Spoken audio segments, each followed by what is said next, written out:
Greetings, Cyberdogs and citizens of the Interbubs. This is ReNDoG coming at you from our newly discovered stronghold in this Let's Play Minecraft Survival series. Welcome back, everybody, to Minecraft Survival. Oh, baby. Last episode was pretty sweet, wasn't it, guys? We found our very first stronghold ever in the history of Minecraft Survival with ReNDoG. And I am very, very happy, my friends. I am here today for a little bit of book mining. I realized that in this stronghold is a ridiculous amount of bookshelves, and that means an insane amount of library books. We're going to need all of these books for the next part of our current major quest, which is to kill Edna, the Ender Dragon, in the end. And to do that, we are going to need some seriously powerful tools, some seriously powerful armor, and to get all of that jazz, of course, we're going to have to be doing some serious enchanting. And for enchanting, we need a bunch of books. So, in some weird way, it's all come full circle, my friends, and I wonder if Mojang actually planned that when they designed the stronghold. Were they thinking to themselves, well, let's give the players an opportunity to get a bunch of books so they can actually prepare themselves for the end. It all sort of makes sense in my brain, doesn't it? It's kind of a nice transition from the stronghold into the end. And already, we've got like 2.5 stacks of books out of just that little middle row of bookshelves. So this is actually a ridiculous source of books, man. I don't think we'll ever need books again once we harvest all of this this sort of library action here. So anyway, welcome back to Minecraft Survival, guys. Man, am I in the mood to hang out with you guys today. I got myself a delicious cup of rooibos tea. Give me 1 second. I've just had myself a magnificent bath. It's starting to get quite cold here in England. We're approaching winter time, and today was a particularly chilly day. It was so chilly, in fact, I had to close some of my windows, which is always a bad sign. It means that the cold is just around the corner. Luckily, I will be returning to South Africa for Christmas this year. Very, very excited. Recently purchased my ticket back home to go and spend a month with my mum and my dad and my family in South Africa. I live in England, of course, and my family still lives in South Africa. So if I can get myself out there every year, I try to go and spend a little bit of time with them.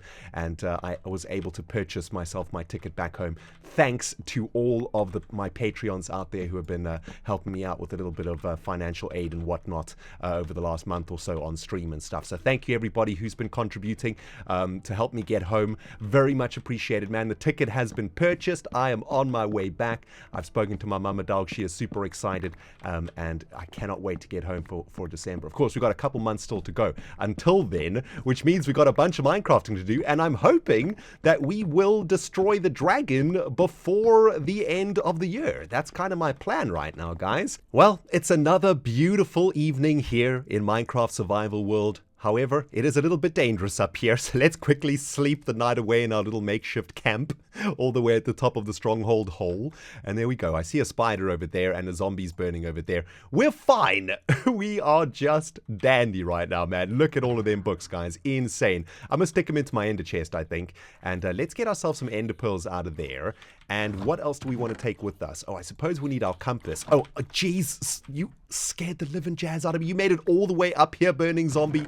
I mean, seriously, man. And let's also take with us all of the enchanted books that we managed to rip out of that stronghold. Very good. And let's just drop everything into the ender chest, just in case we die on the way back. We're going to take a bed with us for the return journey. And I think what we're going to have to do is take for ourselves a couple stacks of stones over here. As I mentioned a little bit earlier, guys, we are going to be manually returning to the mole hole from here. And that means we need our compass, which is showing us that we need to go in that direction. Over there. That's going to take us all the way back home. Very good. And I suppose with our Silk Touch pickaxe here, let's pick up our ender chest. And we've got a bed to take that we can use along the way. And what I actually really wanted was some torches. Unfortunately, it doesn't look like we have a lot of torches right now. Do I have any in my inventory right now? No, I don't. Interesting. Okay, I think we're probably going to have to spend a little bit of time getting a little bit of coal over here, guys. We're not going to be able to get back home without doing some torch action. So, oh, there we go. We got some torch action right there, as in coal action right here. Now it's Terra's turn to shine, guys. Our beautiful Fortune 3 pickaxe ripping through this coal, and also that XP is going to be repairing Foreman, our other pickaxe, as well as repairing Terra, the pickaxe also, because most of our pickaxes have mending on them, of course. All right, there we go. 56 torches is probably going to be enough. Let's just make like a nice amount of torches over there. That should be more than enough. And I think we'll just drop everything else off in here. We will be back here to the Stronghold pretty soon, so I'm not too worried about leaving stuff here. I do, however, need a bunch of torches for our journey on the way home, guys, because today we are going to be trying to create some indication poles on our way home. And that is, of course, to indicate to us which way to go when we want to get back here to the Stronghold. At some point, we're going to need to figure out a way to get to the Stronghold in the Nether, because that's going to allow us to get here a little bit quicker. But that is a mission for another day. For now, we're going to do it the good old-fashioned way with some indicators. Some pillars with some torches on them. And, well, this is how we used to do it all the way back in the day. And, hey, it worked back then, and it'll hopefully work now. The idea is that on top of each of the highest points on our journey back home, we are going to be sticking a little bit of a pole, right? Kind of like a totem pole, I suppose. It kind of reminds me of a Viking movie that I watched at some point where I think they're called Waystones, actually. And as you are traveling along your journey, the pilgrims would make their journey toward wherever they were going. If they're going mammoth hunting or something like that, they would just go from one Waystone to the next, right? And that's kind of what we're doing over here. The great Waystone path to the Stronghold of our world. And yeah, there we go. That is actually working quite nicely, isn't it? It's just going to be a little bit of a pain, I suppose. But now that we don't really need any more ender pearls for now, we can use these ender pearls to do a little bit more fast traveling over here, right? We should be able to get home quicker than it took us to get here, because of course on our way here we were using the Eyes of the Ender. That was actually taking quite a long time. So there's the last Waystone. Let's keep these Waystones going. I mean, maybe what we can even do is make these Waystones look kind of sweet eventually, right? Like we can decorate them and stuff like that. That could be pretty cool. That could be a cool task. But guys, I'm very, very excited to be playing today, man. I'm very interested to see if we can do some serious upgrades to our spider spawner farm.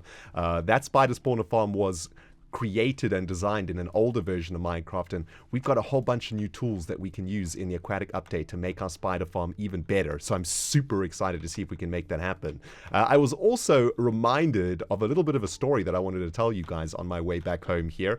I was thinking about how we were going to do this exactly. How were we going to get home just using the compass, and how are we going to make sure that we could find our way back here? And it kind of reminded me of something similar that I went through. There's the Waystone there, and there's the other one all the way in the distance. So this is actually working quite nicely here, my dudes. We probably want to make a quick boat for ourselves over here too, right? That probably won't help. There's a lot of water here. Let's see if we can get ourselves home as quickly as possible. But yeah, when I was a kid, well, not exactly a kid, kind of like a teenager, I suppose, when I was like 12 years old, I went to a boarding school in South Africa in the middle of nowhere. And it was a boarding school that we would spend a good 3 months of our life at, and then we would go home for holiday for a month. And that's kind of how my high school experience was. I spent most of my time at my boarding school in the mountains, basically, right? And on the weekends, I used to spend a lot of time in nature. I didn't really like spending time in the school. I felt kind of cramped and kind of like imprisoned, I suppose, because, you know, most of our time was spent in our dormitories, and then we'd wake up and then we'd go to school and go to classes. A little bit like Hogwarts in Harry Potter, I suppose, but definitely not as awesome. The staircases weren't moving around and stuff. It was just a school that kind of looked like Hogwarts, I suppose. Oh man, can we actually see the Waystone over there? We can't actually see the Waystone from here, so I think we're gonna have to do an intermediary one in the middle of the lake here somewhere. Anyway, so on the weekends, yeah, there's the Waystone over there, right? On the weekends, I used to go and spend a lot of time in the mountain areas around the school. We were allowed to go into, well, I'm not sure if we were really allowed to travel as far as I used to do at school. I suppose I was probably breaking some rules, because I used to leave the school grounds and travel a very long way. I used to leave directly after church service in the morning, so it was about 8 o'clock in the morning. I would fill my backpack with food from the mess hall, and I would literally head out into the middle of nowhere. I would walk the entire day. I don't even know how far I would walk, man. Maybe 10 kilometers in a day, maybe even more. But I would literally just go and walk as far as possible to do some exploring, and I found so many interesting things along the way. I've spoken a lot about the things that I've discovered on these journeys over the course of the years here in this Minecraft survival series. But there was a time that I can remember where I was being quite smart, in fact, about my traveling. There's the Waystone over there. And as the time progressed, and as I took more adventures out into the middle of nowhere, I got more brave and I got more curious. I wanted to travel further and further. Every weekend that came around, I was sort of walking a little bit further than I did the previous time. And eventually, after a year or two of doing this, I kind of knew my way around where I was going. But on one particular day, I decided that I wanted to venture forth.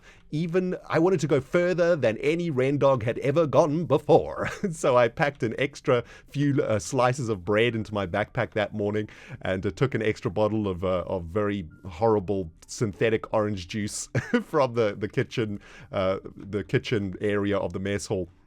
And I went off on this adventure, and earlier that week, I had discovered a rather interesting strategy that I had figured out, right? Because I had found, well, what I can only describe as a little bucket of paint, basically a sort of tub of white paint the size of like a Coke can, right? So not really a lot of paint. There's the Waystone over there, right? But enough paint that I actually came up with a pretty cool strategy of not getting lost that particular weekend. My plan was to go walking extremely far on that particular weekend, and, well, I did not want to get lost in the middle of nowhere. I mean, the last thing that I wanted to do was get completely lost, I don't know, and then have to go and like knock on the door of a farmer or something and get my parents to come and find me in the middle of nowhere. That is definitely not what I wanted to happen.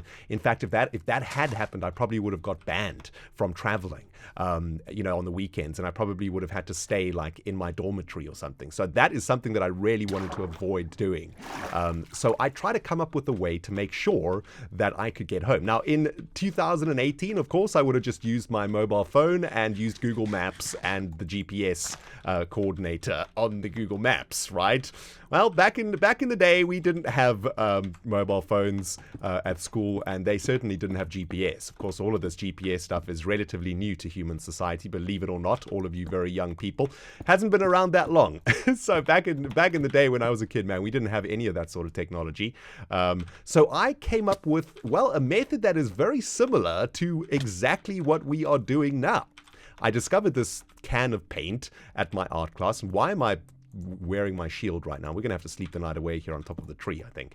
I discovered this can of paint in my art class. I stuck it into my backpack that particular morning, and the idea was, as I was making my way on my journey, I would pick up a tall stick, right? A stick that was maybe like twice as high as me, and I would open up the can of paint, and I'd dip the end of the stick into the can of paint, and it was white paint, right? So it would make this like kind of spear-looking thing with a white tip, and then I would stick that stick into the ground, very much like we're doing here with the Waystones, on a high point. So I would try and, like, on my journey, if I was walking straight like this, right, and I saw a little hill here, I would take like a detour up the hill and stick the stick on top of the hill like that. That way, on my way back, I just had to look for those sticks with the little white tips on them. And that's basically exactly what we're doing here. And, well, I thought it was kind of an interesting story that, what I did when I was a kid many years ago, I'm now doing again in Minecraft. And what I've discovered over my time playing Minecraft is that that's actually happened many, many times, especially in the survival series, hasn't it, guys? Where I've literally done stuff in survival that I used to do in real life when I was a kid. And I've always told you guys about those stories, man. Very, very interesting. Anyway, I think we should probably be almost home. There's the last Waystone over there. This Waystone system is actually working really nicely, right? And I kind of like it, man. I kind of like that we don't use the debug mode in the series, because it makes us be a little bit more creative. And it also sort of makes me feel like this is more of a survival series than anything else. Oh, and there's the wall of the Moleshire. Oh man, we made it back. Okay, so that actually wasn't too far to travel, guys. The Moleshire is right over there. And we sort of came on a little bit of a detour here. Instead of ending up over there, we sort of ended up around the back here of the Moleshire. But you know what, guys? I'll take that, man. That is freaking awesome. Welcome back, Cyberdog dogs, to the safety of our home known as the Moleshire. Feels good to be home, guys. Let me tell you something. I've peeled off my sweaty armor.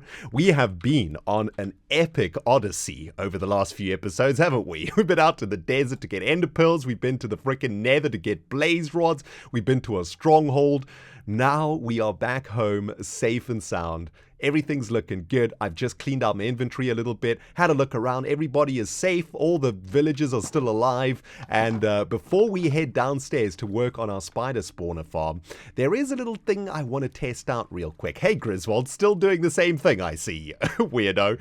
I want to test out our automatic furnace system over here since the aquatic update was applied to our world. We've been using a little bit of water here and there, a couple of water elevators and water transport units here and there from the old Minecraft versions, and I just want to make sure that all of our systems are still working correctly. So we got a bit of an automatic furnace system over here. A minecart delivers things that we want to smelt into these furnaces, and that minecart will only return once it's completely emptied itself out. Then these furnaces are delivering the items via a little bit of redstone behind the walls here, and that should be ending up over here. All right, there we go. We actually have a water vator somewhere in this system back here somewhere, and it looks like it is working because a bunch of the glass is arriving here. So that's actually really, really good news. We also checked that our item aqueducts are working beneath the Moleshire, which is also good news. So everything so far since the aquatic update was applied is looking pretty good, guys. I haven't noticed anything broken or anything seriously damaged. Everything is going nice and dandy in our world, which makes me very pleased. I was very, very worried about the 1.13 update and this particular world.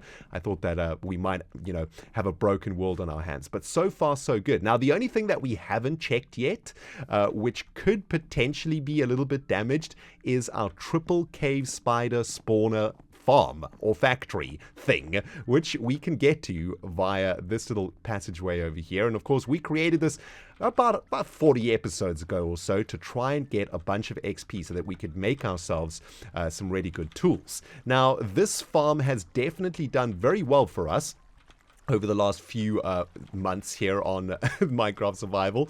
However, with the new water update, or the new mechanics with water, I think there is a way for us to improve this farm.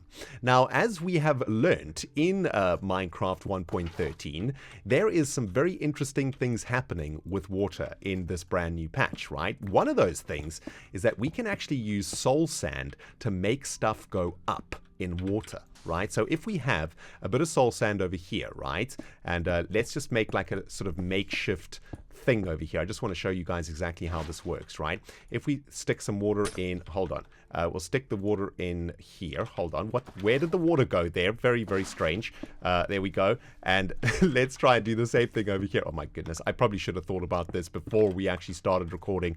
But you know what, guys? It's all good, man. I'm in a great mood. I got myself a cup of tea. I'm chilling. It's Thursday. Nothing to worry about other than jam and a little bit of Minecraft.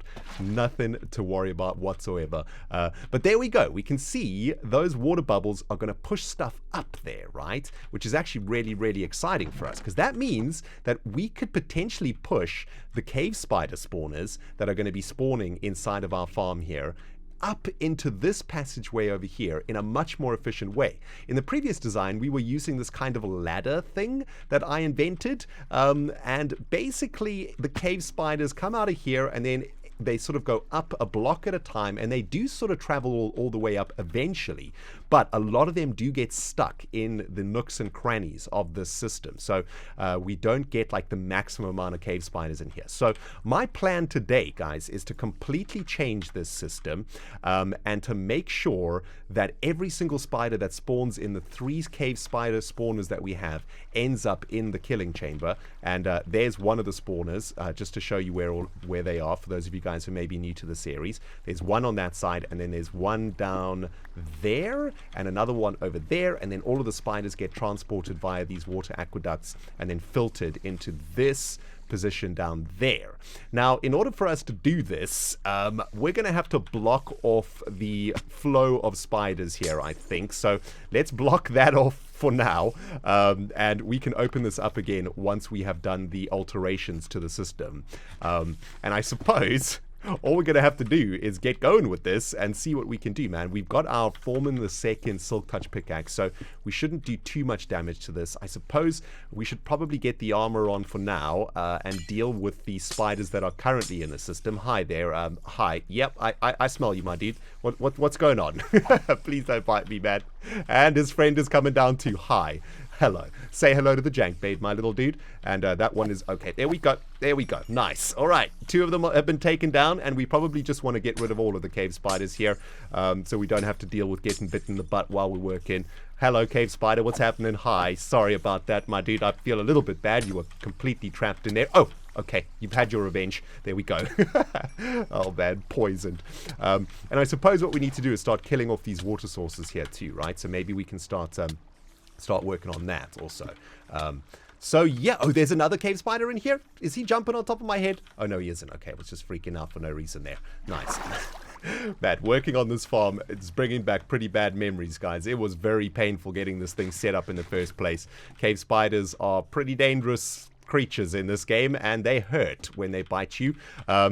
Anyway, I think probably the easiest way to do this is going to be to start from the top here and to just get rid of all of the water sources that we've got set up and kind of start from the beginning, so to speak, right?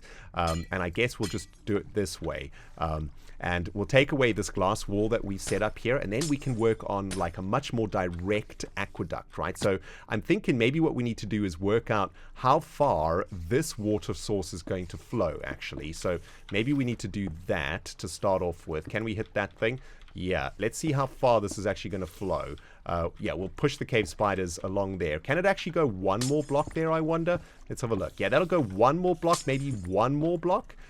Okay, maybe 1 more block then. Okay, so that's where they're going to end up, in this position. So this is where we're going to begin our elevator, right? Let's block them off again over there. So this is where our BUBBLEVATOR is going to start, all the way at the bottom here. So we're going to stick a little piece of soul sand underneath there and see if we can get those cave spiders to flow all the way up to that top source over there. And that's actually going to work out pretty good, because that is exactly where the position of our next water flow is. That's going to send the spiders to the killing area over there, right? So that's actually going to work out pretty good, guys. Great news, Cyberdog dogs. We are making some excellent progress out here at our cave spider XP farm of doom and awesomeness. I'm currently working on the BUBBLEVATOR itself, and so far so good. Wanted to bring you guys back for this process, because this is a very important part of making this sort of farm. We need to make sure that this BUBBLEVATOR is going to send the spiders all the way up, and bubbles will only pass through a solid water source, right? So we have to make each of these blocks above here a water source, which is a little bit of a pain, because it means we have to sort of climb up, put a bit of glass, and then put the water source behind the glass and take it all the way up there.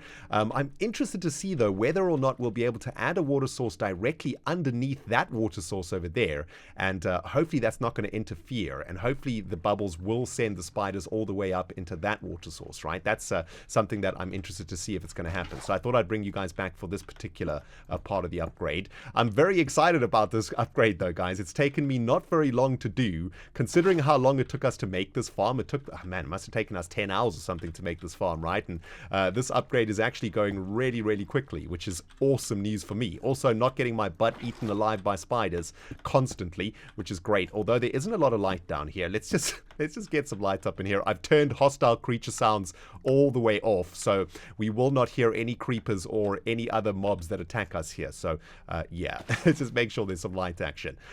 Okay, so we're almost at the top now. We could probably get rid of this block over here, and I don't think we'll be able to get rid of that one because that's next to the water source. So this next little bit is going to be a little bit tricky, right? Let's get ourselves a little bit of water. We'll make a staircase here to take us all the way to the top. And let's see if we can do this nice and quickly, right? So what we're going to do is place the water source, place the glass. Okay, perfect. And now we're going to have to do that exact method for the block above that one. And hopefully this is not going to disrupt any of the water source flows over here, right? So let's see if we can do this nice and quick. So break the glass, water source, glass. And that, oh my goodness, look at that. The bubbles are flowing directly up into the top water source. And now, I suppose the only thing to check is whether or not the spiders are actually going to then get flown. Oh, there goes my bucket, RIP. But that bucket definitely flew all the way down there, right? Which is awesome. Let's do a little bit of a test here. Let's throw like an item into here. Okay, that's cute, but it's wrong. Can we get... Okay, wait, almost. Let's see if we can throw an item directly into the water source there. No, no, come on. Come on. Can we get it in there? No, okay, so it's going to spit it out the side here. Maybe if we spam it like this, throw it downwards. Okay, we're not going to be able to get any item in there, unfortunately. But that does look like it's working, right? Which is very exciting news. I mean, all I have to do now is sort of fix up the spider spawner a little bit and I suppose unleash the hordes upon our new BUBBLEVATOR. And I guess we're going to have to do this pretty quickly too, right? We're going to have to break that block and then place the glass because a ton of spiders are going to flow through this hole right now. There we go. Okay. All of the bits of spiders flew through. Oh, but... Okay, are they going to get stuck over there? Oh my goodness, we might need to change that block underneath the sign to ice, right? I think that's probably what we're going to have to do here because it looks like the spider kind of gets stuck in that position. That's very curious. There might be another way that we could do this, actually. Hold on. Let's just block off the water source again. We might be able to use like a pretty old-fashioned way of getting the spiders up into the second part of the farm over here. I think what we could potentially do is if we add a sign... Oops, that's not a sign. If we add a sign over here, right, and get rid of... and add another sign over there, like so... and get rid of this sign like that, that is not going to do the trick at all. That's absolutely terrible. Hang on. I know there's a way to do this. I've just kind of messed it up right now. Let's have a look. Is that the way to do it? No, that's definitely not the way to do it. Okay, good stuff. The spiders are still going, though, for some reason. they kind of really want to go at it, don't they? Very, very interesting indeed. But yeah, this isn't really working out the way that I planned it. Let's see if we can figure out something else here. Good news and bad news, everybody. The farm is working, kind of, but it is definitely not as efficient as I hoped it would be. I'm hoping that one of you technical-minded Minecrafters out there might be able to help me out on this one. As you can see, the spiders do hit the BUBBLEVATOR eventually, and it's hilarious, man. They fly up that BUBBLEVATOR at some serious pace. However, as you can see, they kind of get stuck on the sign block over there, right? The sign between the water flow and the BUBBLEVATOR itself. What happens is they sort of nudge each other into the BUBBLEVATOR eventually. But it's not quite as efficient as I would like it. I would love to be able to create a system where the cave spider just flows along this channel and then hits the BUBBLEVATOR right away so that we can get like a consistent flow of spiders up this BUBBLEVATOR, right? But that isn't quite happening. But yeah, look at that. Look how quickly they zoom up that thing. It is absolutely insane. So if we come and stand on this block over here, this is going to trigger all three of our spawners at the same time. And we can chill here and wait for the spiders to gather behind this fence post over here, and we should still be able to kill them. Yeah, we can still kill them from behind the fence post. We've got a hopper underneath this slab here that collects all the goods, and of course the most important thing is that we get these XP balls that are flowing into our inventory right now, right? And yeah, we can actually start transporting some of these books over here into our storage chests.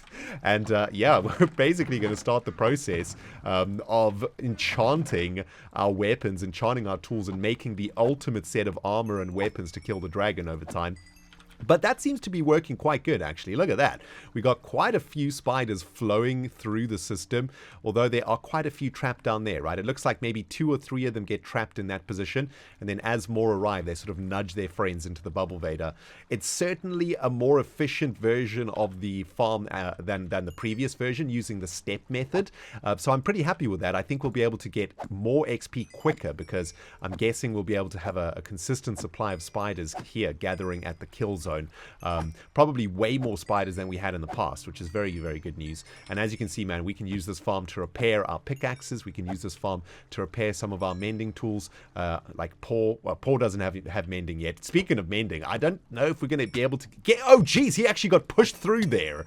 That's bad news. Just realized something, guys. We can't add another slab above here, because that is going to break our collection mechanism for all the stuff coming out of the spiders. So I think we're going to have to find another way to do this. I can't actually get any closer than that to the spiders right now. If I go anywhere near this space here, I get bit in the butt. So definitely that has changed since the version of Minecraft that we built this farm in.